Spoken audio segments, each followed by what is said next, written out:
All right, so I'm back with Carolyn. Carolyn, how have you been? I've been horrible, I keep saying that I'm going to go get help, and I keep putting it off. I don't know why. I'm afraid of getting hurt again. I love my daughters to death. I don't want them to see this. I know they're going to see it. Every time I do good, I just feel like everybody's like, when are you going to mess up again? I feel like I'm never, ever going to be looked at as, I want to be mom and grandma. That's what I want to be. But I always feel like I'm one, I don't know, I always feel like everybody's waiting, maybe because I've let them down so much. Today I was birthday shopping for my daughter. It was her birthday. And I had to hustle. So I had gifts to take out to her in Glendale. And it took some time. And by that time, it was too late to get to my methadone clinic, which today I take home for tomorrow, and we don't go back to the clinic until Monday. I miss my methadone clinic all weekend long. And so I either be sick or I have to do what I gotta do. And I don't do sick very well. I don't.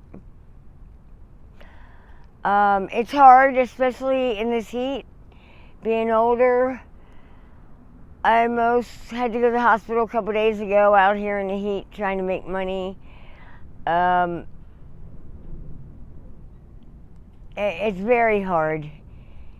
And So you were hustling out here when I seen you by the Dollar Tree. Is that a Dollar Tree or Family Dollar, right? that's a Dollar General. Okay. Yeah, Dollar Tree, everything's a dollar. Dollar General, everything's not a dollar. So you were out here trying to hustle. Panhandle, more or less. Yeah, I realize that takes a long time. But to go in the sun, it's that sun is a killer. It's a killer. I mean, I watched a girl 30 years younger than me be rushed to the hospital a couple days ago. The same day I was sick. But somebody gave me a Valium, and I went to a place called the Andre House, and they let me cool off in there. They have air conditioning and gave me some water. They have cooling stations over there, right? Yeah, they have cooling stations, and they have a cooling bus. I never been on it. I just don't seem to have time for it in my mind, in my world. It's like that old commercial. I go to work to do drugs, to make money, to do more, and the guy's running in a circle. It's crazy. And I hear people getting housing. I wish they would help me. Did anybody reach out to you? Nobody really reached out. They all said if I need somebody to talk to, they're here. My daughters, three. I have 4 daughters. 3 of my daughters reached out to me. I wish my middle daughter would speak to me. It's a long, ugly family story, and she won't. And I love her. I want her to know she is a great child, and I never wanted her to be hurt like she was. And it still tears me up to this day. And I wish she would talk to me again, because I never meant for any of that to happen to her. I didn't. And I don't know why I'm out here. I don't know. I just don't, I hear all these people getting housing. I would take a year. Let me get on my feet. But then I realized, I'm older now, get on my feet. Shoot, in 2 years I can get retirement. If I put enough money into it, I don't even know. But So what have you been waiting on housing from? they told me I haven't really been seeing anybody. They did tell me at CBI that by my score I was eligible for lifetime help, but then again, last year they sent me to rehab. You gotta be stable in order to do good, in my opinion. Because if you're not, you're like frazzled. That's how I feel. So how long have you been waiting for a home? On and off, probably 4 or 5 years. On and off. You stay with people and don't unpack your bags. Because the people you meet in this world aren't just Scottsdale people. That's a ritzy place, you know, where everybody's normal and, you know, what you say normal, you know, go to work, come home, make dinner. It's not like this world, you know. In the drug world, the only people that open the doors are drug people. And if it's men, they only want you there for one reason, and that's it. And then get out, you know. Like I said, don't unpack. And most of the girls don't have their own place. So, you know, I don't know. I was almost attacked. My daughters don't know it.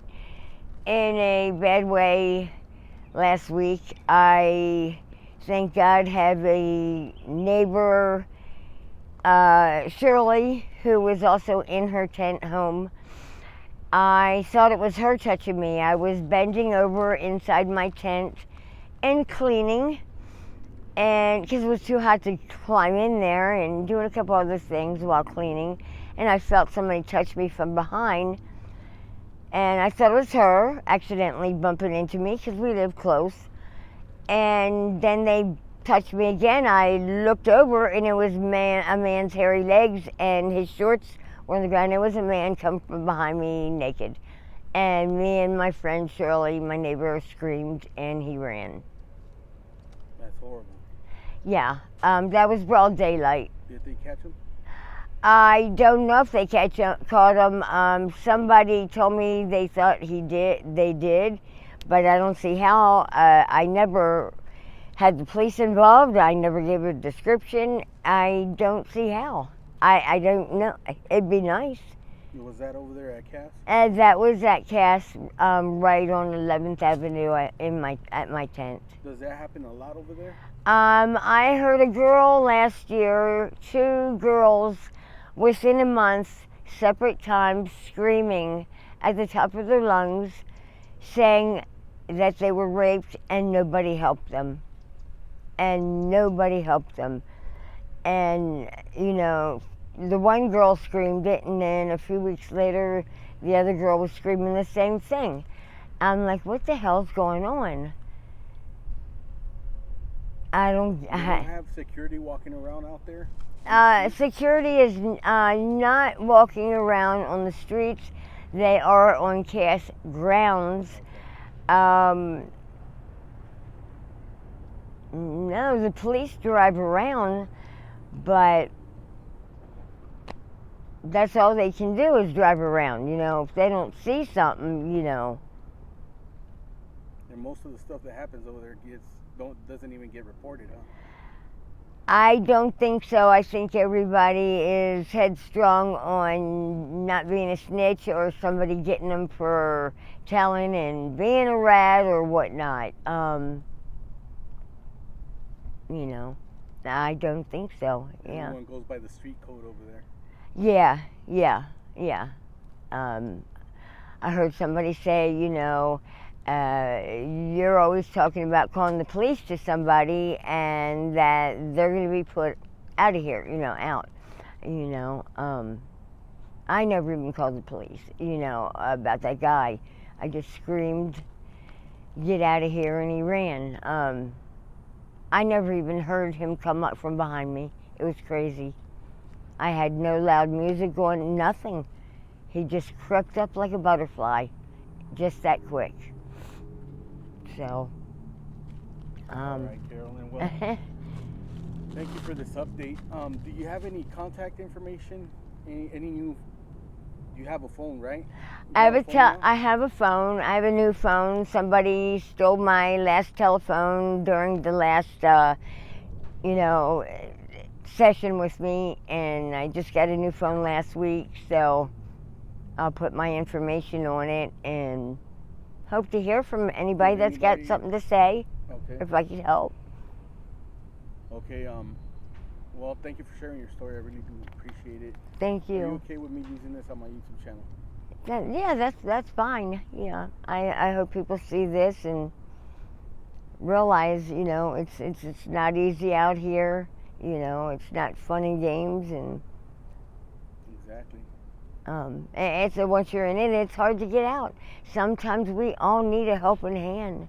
You know. You know. My dad always said, "You fall down that ladder, climb back up." I'm trying to, but it's a little bit hard. You know. All right. Thank you for the update. I appreciate it. Thank you.